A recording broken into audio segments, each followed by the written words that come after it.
Hello મિત્રો, કેમ છો? મજામાં? અને હું પણ મજામાં જ છું. તો આજે આપણે બનાવવાનું છીએ ભરેલા કંટોલાનું શાક. તો ચાલો આપણે બનાવવા માંડીએ.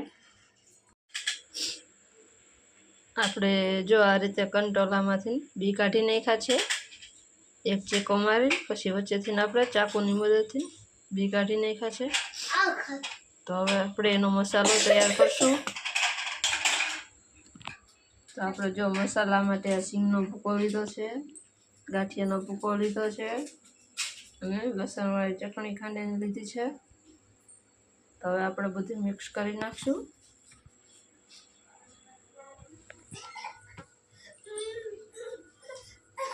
આપણે એમાં હવે હળદર પાવડર નાખશું,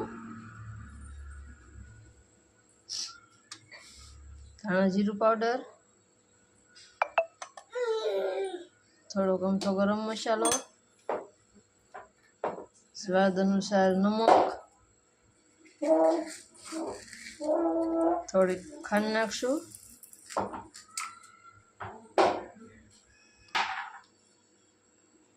અડધું ફાડું આપણે લીંબુનો રસ નાખશું.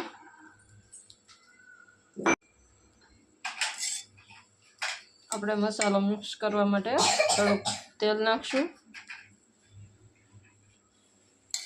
હવે આપણે આ મસાલાને બધો મિક્સ કરી દઈશું.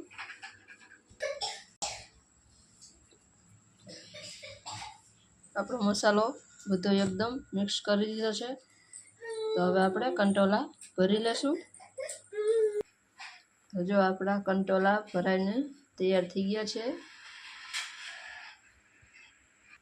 આપણે ગેસ ઉપર તેલ મૂકી દીધું છે.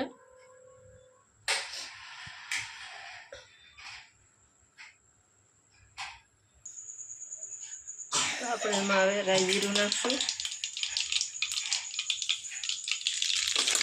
થોડી હિંગ નાખશું,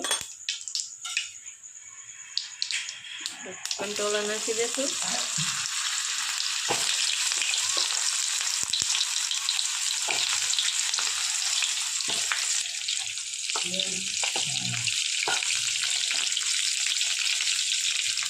થોડીક વાર આપણે એને તેલમાં પકવશું.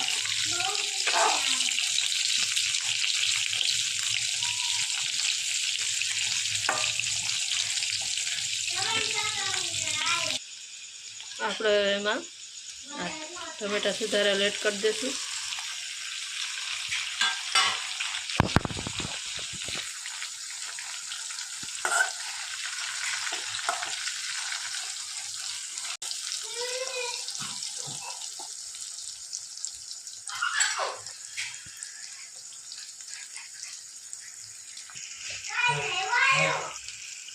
આપણે હવે એક ગ્લાસ પાણી એડ કરી દઈશું.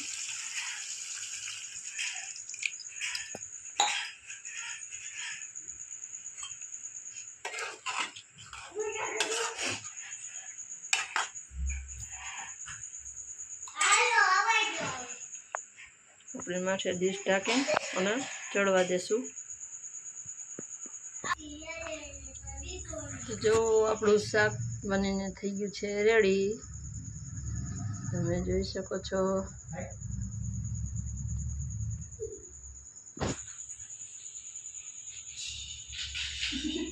તમને અમારી રેસીપી કેવી લાગી કોમેન્ટમાં જણાવજો.